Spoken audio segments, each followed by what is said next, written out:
Hey guys, and welcome to a brand new video here on FPL Now. Today we're going to be going over my final thoughts ahead of the Game Week 16 deadline. Of course, there is a lot to talk about today. The Spurs game has been postponed. There's a few injuries cropping up out of nowhere. There's a lot to get through. So if you're excited for the video, drop a like down below. Let's try and hit 35 likes. It really helps out. Leave a comment with the transfers that you're thinking of making this week. Subscribe if you're brand new. We're so close to 950 subscribers. With all of that out of the way though, let's get into the video, and I really hope that you enjoy.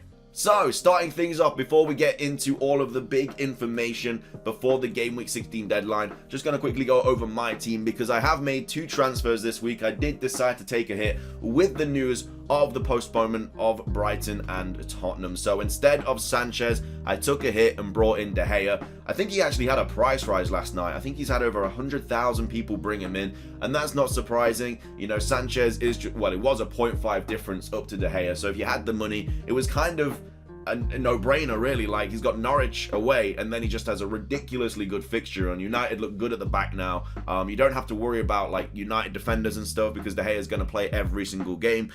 So yeah, I thought it was just a bit of a no-brainer. I decided to bring him in for Sanchez, so I took a hit to do so. But again, because Sanchez wasn't going to play anyway, it's not really a -4, it's a -2, because if De Gea does concede against Norwich and he concedes one goal or whatever and he just gets 2 points, you know, he would have got I would have got nothing from that game. So I took a -4, but I'm going to get 2 points back regardless. So if he doesn't get a return in this game, which again he should do, it's only going to be a -2. But if he does get a return, it's going to be a +2. So really, if he gets anything from this game, I've made the right decision. And then I have De Gea for all of these nice fixtures, as opposed to Brighton, who doesn't necessarily have the best fixtures, but again, they do have double game weeks coming up because obviously the Spurs game postponement, and then they're going to have the Chelsea game postponement as well because Chelsea going off to the Club World Cup. So Brighton are going to have 2 blank fixtures. So if you are thinking of getting rid of Sanchez now, if you have the funds, I would honestly get rid of the other keeper and bring in De Gea for that keeper. Like, let's say you have a Foster or a Steele or someone like that. Honestly, bring De Gea in for that player, because then you're going to have Sanchez for double game weeks. You don't have to worry about transferring him in or anything like that.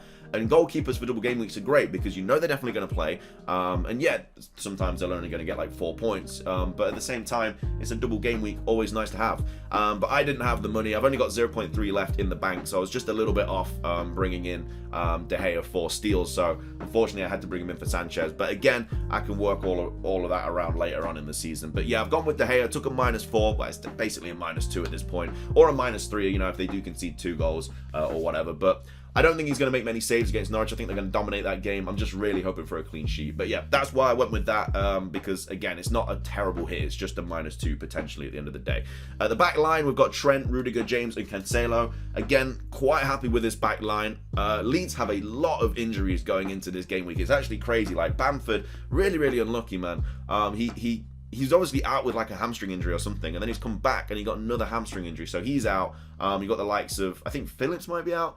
There's just basically a bunch of players that are out for Leeds right now. Really unfortunate. I think Cooper is another player that's out. So, really, Chelsea are going to be going up against a very depleted Leeds side. It is at Stamford Bridge. I'm really hoping for a clean sheet. I'm hoping James and Rudiger play. I know Rudiger will play because he didn't feature in the Champions League, but I'm hoping James will play as well. I think that Tuchel will want to win the game after just losing to West Ham, so I think he will put a strong team out. And Leeds can be a little bit of an interesting side. You know, there are the likes of Rafinha who can still do something on the ball. But yeah, hoping for a clean sheet in that game as well. And then Cancelo at home to Wolves. Wolves very unlucky against Liverpool, but again, Man City's defense, I think, are a little bit better than Liverpool. So hopefully a clean sheet there. And then Villa at home is also an interesting as well. You know, Steven Gerrard's return to Anfield. Villa look like a different side under him. I don't know. I think they could potentially concede in that game. But we'll have to wait and see. But that's the back line. In midfield, we have Mbeumo at home to Watford, which is, of course, tonight's kickoff. So I will have a player playing tonight. So I'm hoping he does get something. It ruins the weekend, man, if your first player of the game week doesn't do anything. So really hoping Mbeumo does get a return. Then I've got Bernardo at home to Wolves, who I obviously transferred in this week for... Who did I take out? I took out Rafinha this week for Bernardo. And then Salah captain, Jota as well. Now, the thing about Jota is he wasn't pictured in training, but Roberto Firmino was. So we're kind of still waiting for the press conference. Of course, this video is going to go up before we get the Klopp press conference, but I feel like he's just going to be out which is going to be another problem. I'm not taking a -8. I'm not taking a -8 this week. There's just no way I'm doing that. But if he is out, then that's just going to be another problem for next week. But it is what it is. Like, it's been a horrible kind of game week this week. Like, the amount of, like, some people that have got like Brighton, Spurs players, got Smith Rowe, all these different players. I feel for you, man, because it's been awful. Like, so many people are going to be taking hits this week. It's just a thing. Like, if you haven't taken a hit this week, then you've done well, because again, a lot of people own Son, a lot of people own Kane. Jota, like, say, he might be out. Again, we'll have to wait for the press conference, but he was not pictured in training, but Roberto Firmino was. So if there is some sort of, like, I don't know, knock or something, then he's probably going to play Firmino over Jota, which would be the worst case scenario for me, but it could happen. Antonio, another player that I'm hoping for a return here. He's into his good fixture run now. You know, Burnley, Villa, Norwich, Southampton. Like, I'm hoping for some big returns from Antonio. I've kept him for this fixture run. I really need him to pop off. And then we've got Vardy at home to Newcastle. This will be the last week I do own Vardy. I'll be bringing in Watkins for him next week. Again, it might be postponed anyway, because Spurs players might still have to be isolated because of the COVID outbreak. So yeah, I'll be getting rid of Vardy. Whatever he does against Newcastle, I'm hoping he does something against Newcastle. But yeah, whatever happens, he will be going next week. And then my bench is just Sissoko, Livramento, and Locadere. Of course, I've got Steele and Locadere not playing today. Well, this weekend. So I've got Sissoko and Livramento, who both might come off on the bench. You know, Sissoko might come on for Jota. I mean, he's playing Brentford away, which in that case I have two players playing tonight if Jota doesn't play. And then Livramento might come on for like Reece James if he doesn't play or something like that. But we'll have to wait and see. Starting off with this game week, I was really confident, and now I'm very unconfident. Even though all of them have got good fixtures on paper, I feel bad going into this game week. But anyway, that's my game week 16 team. Let's go over captaincy choice and obviously all the big things and stuff. So yeah, we've already spoken about what to do with Sanchez. Again, if I own, right, well, I mean, I did own Sanchez. I went for De Gea just simply because it isn't a massive -4 hit. It's technically a -2 because if De Gea gets, because you were only going to have 10 players. You know, if you had Steele and Sanchez, or you had Foster and Sanchez, like, you were only going to have 10 players. Like, whatever happens, it's not nice. I don't like transferring, using a transfer on a goalkeeper. Nobody does. But at the same time, it wasn't a full hit, and plus De Gea has such a nice fixture run. I just kind of wanted him in the back just to do his thing, to hopefully get me some points. And you know, when I see Sanchez on my team, I don't expect a clean sheet. But now with De Gea, I kind of do with this fixture run as well. So yeah, you are taking a hit this week, but again, you're kind of doing it for the whole fixture. And like I say, that this is just a ridiculous fixture, and like, you can see how many clean sheets happening in the next, you know, 11, 12 game weeks. Is going to be hopefully quite a few. So yeah, if I was a Sanchez owner still, I would think about getting rid of him for De Gea or the likes of Ramsdale, because again, it is not a full hit. Again, it is up to you, but if you don't have a playing keeper, again, it's basically just a -2. And then yeah, the Jota news again wasn't pictured in training. Will he play? I don't know. We'll have to wait for Klopp's press conference. He could say that Jota's out. We'll have to wait and see. But I'm not too sure. So yeah, Jota, hopefully he is good. But yeah, that's unfortunate there. Captaincy choice. I mean, I don't think Salah is the best captaincy choice this week. I think it's Ronaldo. You know, away at Villa. Not away at Villa. Away at Norwich, should I say? I feel like he's going to score big this game, man. I feel like this is the one week where not everybody will be captaining Salah, because Norwich away is one of the best fixtures you can have this season. And United look a lot better under Ralph as well. Like, yeah, they drew 1-1 with Young Boys in the week, but again, they had a lot of debuts that game. Like, you know, it wasn't a full team. Like, it wasn't their full best starting 11. So, yeah, captaincy choice, you know, Salah, obviously, I would go with Ronaldo. Potentially Vardy, you know, at home to Newcastle could be a bit of a shout.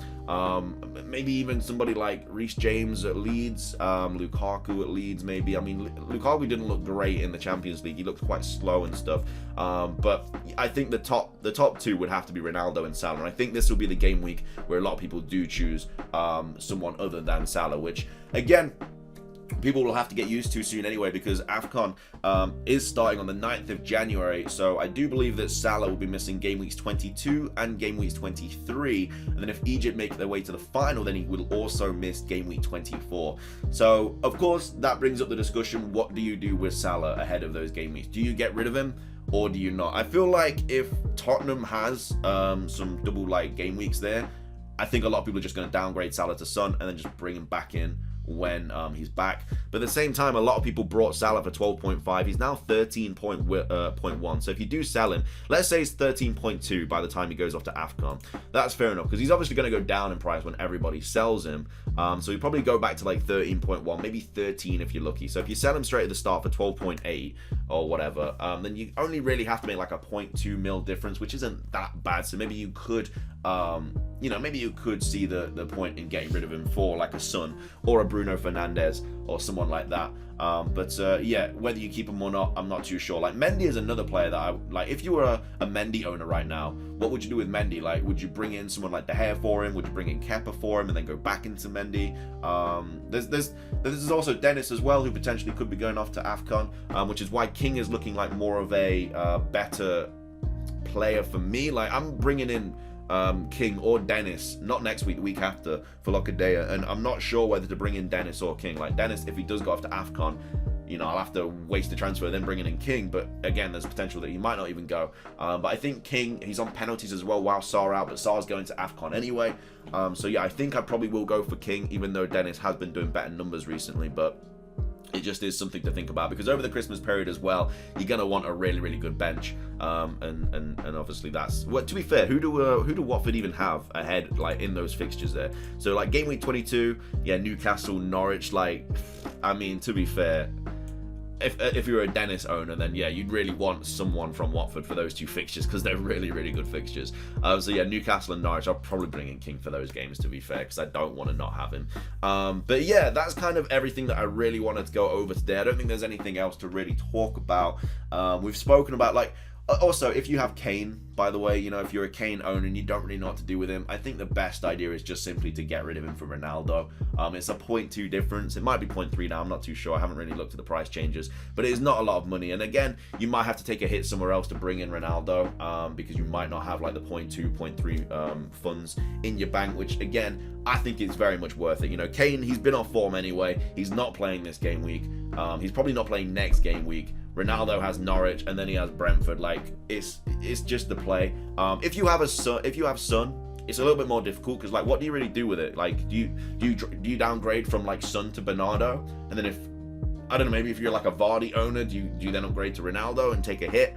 But I just, there's not really a point of keeping Tottenham players at the moment. They're missing this game week. They're probably going to miss next game week because it's 10 days isolation.